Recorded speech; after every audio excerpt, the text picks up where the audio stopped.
મહાપરાક્રમી સગર રાજાને 60,000 પુત્રો હતા. તેમણે 100 અશ્વમેઘ યજ્ઞ કરવાનો સંકલ્પ કર્યો. અશ્વમેઘ યજ્ઞ એટલે યજ્ઞ બાદ ઘોડો છૂટો મૂકવાનો. જે ઘોડાને રોકે તેની સાથે યુદ્ધ કરીને જીતવાનું. આખી પૃથ્વીમાં ફરીને ઘોડો પાછો આવે ત્યારે એક અશ્વમેઘ યજ્ઞ પૂર્ણ થાય. આવા 100 અશ્વમેઘ યજ્ઞ પૂર્ણ કરે તેને ઇન્દ્રનું રાજ મળે. સગર રાજાએ 99 યજ્ઞ પૂર્ણ કર્યા અને 100મા યજ્ઞમાં શું થયું? ચાલો તે જાણીએ. વાત એવી બની કે 100મો અશ્વમેઘ યજ્ઞ પૂર્ણ થાય તે પહેલા છુપી રીતે ઇન્દ્ર ઘોડાને ચોરી ગયો અને કોઈને ખબર ન પડે એ રીતે ઘોડાને દૂર કપિલ મુનિના આશ્રમમાં જઈને બાંધી દીધો. સગર રાજાએ તો એમના 60,000 પુત્રોને ઘોડાને પાછો લઈ આવવા હુકમ કર્યો. તેમના પુત્રો શોધતા શોધતા કપિલ મુનિના આશ્રમમાં આવ્યા અને ત્યાં એમને ઘોડાને જોયો. સગરના પુત્રોએ માન્યું કે આ ઋષિ જ ઘોડાના ચોર છે. એમ સમજી બધા તેમને મારવા તૈયાર થઈ ગયા. ત્યાં તો કપિલ મુનિએ યુવાનો સામે એવી કરડી દ્રષ્ટિ કરી કે બધા બળીને ભસ્મ.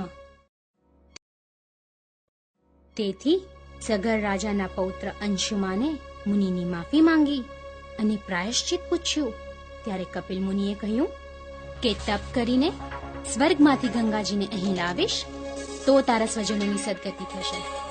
સગર રાજાના મૃત્યુ બાદ અંશુમાન અને તેના પુત્રોએ દિલીપ રાજા મૃત્યુ પામ્યા ત્યાં સુધી તપ કર્યું. છતાં ગંગાજી પ્રસન્ન ન થતા દિલીપના પુત્ર ભગીરથે વર્ષો સુધી તપ કર્યું. ભગીરથના તપથી બ્રહ્માએ પ્રસન્ન થઈ મહાદેવને પ્રસન્ન કરવા જણાવ્યું. મહાદેવે ગંગાને મસ્તક પર ધારણ કરવાનું સ્વીકાર્યું. સ્વર્ગમાંથી આવતી ગંગાએ વિચાર્યું કે જો હું ધારું તો મહાદેવને પાતાળમાં ઉતારી દઉં. ગંગાના આ અભિમાનને નાથવા મહાદેવે આખી ગંગાના ધોધને માથાની જટામાં પૂરી દીધો. ભગીરથે ફરી મહાદેવની સ્તુતિ કરી, તેમને પ્રસન્ન કર્યા અને જટામાંથી ગંગાને મુક્ત કર્યા. હવે ગંગાજી પૃથ્વી પર વહેવા લાગ્યા. 60,000 સગર પુત્રોની ભસ્મ પરથી પસાર થતા થતા એ સૌની સદગતિ થઈ ગઈ. ભગીરથના આ અથાગ કાર્યને લીધે ગંગાને ભાગીરથી પણ કહે છે.